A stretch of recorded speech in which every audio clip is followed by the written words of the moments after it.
je suis ravie d'accueillir Caroline Jurado, une vraie star dans l'univers de la crypto.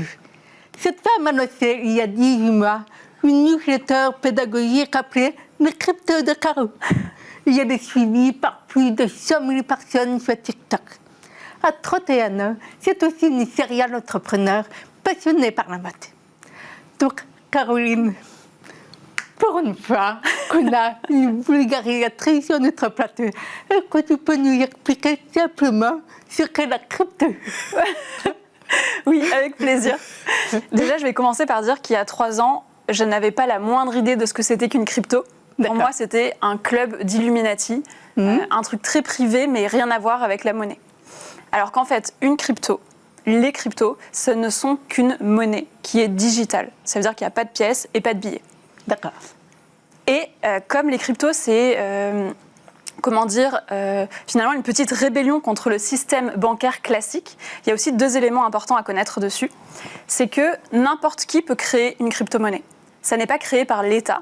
Et puisque ça n'est pas créé par l'État, ça veut dire qu'il ne peut pas maîtriser son cours. Donc le prix d'une crypto va varier en fonction de l'offre et de la demande. Si tout le monde veut du Bitcoin, le prix augmente. Et le deuxième point, c'est que les cryptos sont faits pour pouvoir se passer des banques. C'est-à-dire que si je te fais un virement classique, je vais sur mon application bancaire, et en réalité, ce n'est pas aussi automatisé qu'on croit. C'est la banque qui va venir chercher sur mon compte, savoir s'il y a bien de l'argent, qui va t'envoyer cet argent-là et qui va ensuite l'enregistrer dans son livre de compte pour que ça soit authentifié.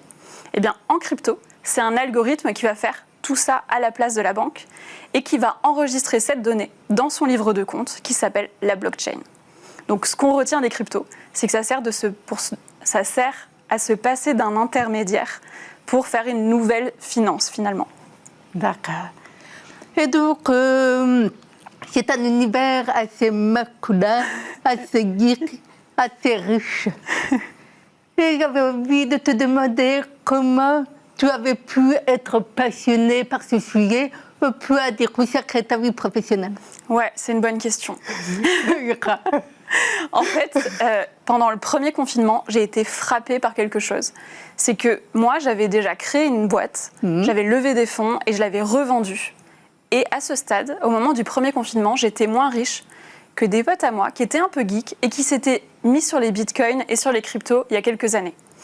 Et en fait, ça m'a tellement frustrée, j'ai été tellement énervée d'être passée à côté de quelque chose parce que je ne m'étais pas sentie concernée que j'ai utilisé le temps que j'avais pour apprendre tout ce que je pouvais sur les cryptos. Et là, j'ai été frappée par un second truc, c'est que les cryptos, c'est pas aussi compliqué qu'on le croit. On a l'impression que ça l'est parce que personne ne prend le temps de le rendre accessible à tous. Et donc, j'ai décidé de le faire. D'accord. Et merci de le faire. Et donc, comment as-tu fait pour innover et cartonner à ce point alors que tu n'es pas du tout né dedans?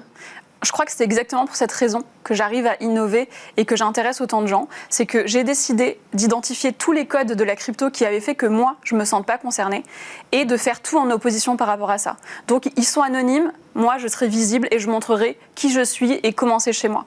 Ils parlent en jargon, je n'utiliserai jamais de jargon. C'est vraiment ce positionnement-là qui permet à tout le monde de comprendre finalement. D'accord. Et tu as très envie, en fait, que les femmes te suivent dans cet univers-là. Ouais. Et pourquoi c'est tellement important pour toi? Eh bien, parce que ce que j'ai découvert en étudiant les cryptos d'aussi près, c'est que ce n'est pas uniquement une possibilité financière importante. C'est vraiment une innovation technologique qui, pour moi, va être une révolution économique et sociale. Et si on ne comprend pas ce que c'est que les cryptos, on ne peut pas avoir d'avis dessus. Et si on ne peut pas avoir d'avis dessus, on ne peut pas prendre part au débat, on n'est pas écouté. Et quand ça nous tombera dessus, qu'on sera en plein dedans, les femmes seront encore mises à l'écart de la prochaine innovation qui arrive. Et pourquoi ça va être une innovation? Qu'est-ce qu'on est en train de louper, en fait? Eh bien, ce qui se passe avec les cryptos, c'est que ça réorganise l'économie différemment. C'est-à-dire que avant, disons maintenant, à part si tu es porteur de projet et que tu prends tous les risques pour monter une entreprise ou que tu es investisseur, que tu investis de l'argent, tu n'es pas récompensé dans la croissance d'un projet. C'est pas parce que tu commandes chez Amazon tous les jours que tu gagnes plein d'argent parce qu'Amazon est devenue une incroyable entreprise. Eh bien, avec les cryptos, on rebat les cartes de tout ça. D'accord. Et du coup, concrètement, quelles sont les choses que tu partages en fait de tes newsletters? Alors, je vais partager chaque semaine de l'actualité autour des crypto-monnaies pour que les gens puissent comprendre ce qui se passe un petit peu dans cet écosystème-là. Et on va vulgariser un sujet qui m'a semblé compliqué à un moment où je me suis posé une question, où quelqu'un m'a posé une question. Et donc, je vais aller chercher tout ce que je trouve à propos de ce sujet-là. Et quand je l'ai vraiment bien compris, je vais l'écrire et je vais le réécrire jusqu'à temps que j'ai l'impression qu'un enfant de 10 ans puisse le comprendre. D'accord. Et donc, tu as des enfants autour de toi qui se sont mis à la crypto-monnaie. Oui, tout le monde autour de moi Avec l'argent de poche. se met à la crypto-monnaie, qui investissent ou pas, mais qui en tout cas prennent part à ce sujet-là et commencent à avoir un avis dessus et à voir les intérêts que ça peut avoir dans le futur. D'accord. Et comment les entreprises se sont emparées de la crypto? Alors, les entreprises qui ne sont pas dans le secteur crypto-monnaie commencent à s'en emparer, mais c'est compliqué parce que en fait, les entreprises, elles sont composées d'êtres humains qui ont pour la plupart pas la moindre idée de ce que c'est que les cryptos et qui ont du mal à s'en rendre compte. Donc pour moi, on est vraiment à la croisée des chemins, où les entreprises commencent à comprendre ce qu'on peut faire avec les cryptos et à imaginer vers où aller en fait. D'accord. Et c'est le tout Et début. du coup, tu les accompagnes aussi? Non. Pas du tout. Vraiment, je me concentre sur créer du contenu le plus simple, le plus clair possible.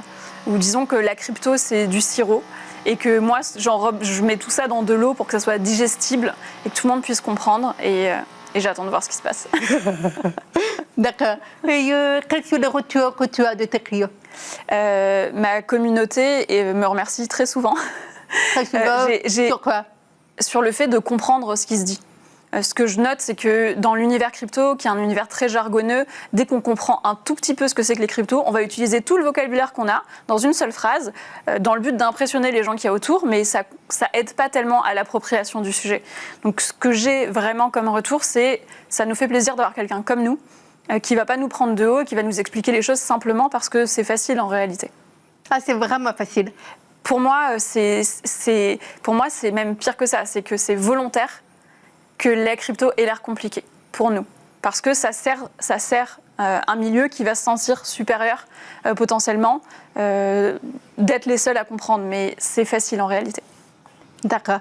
Et alors, du coup, pour le mot de la fin, qu'est-ce que tu as envie de dire à toutes les personnes qui, comme moi, ont quand même un peu peur de la crypto? Ouais, alors je dirais que c'est normal d'avoir peur de la crypto et que moi aussi j'en avais très peur et que ce qui fait peur en fait ce sont les codes de cet univers-là. Le fait que ça ait l'air obscur, sombre, jargonneux et qu'on ne comprenne pas ce que ça veut dire. Mais il faut vraiment, c'est important d'essayer de passer cette première étape-là avec moi ou avec d'autres vulgarisateurs avec qui vous vous sentez en confiance pour essayer de comprendre cet univers parce qu'il faut pouvoir se faire un avis dessus. Il faut pouvoir dire je suis pour ou contre ou pour dans telle circonstance et je vois les avantages et les inconvénients parce que ça arrive. Ça arrive. Ça arrive. Ça arrive. Merci beaucoup Caroline pour cet apprentissage. Mais qu'effectivement la crypto est un sujet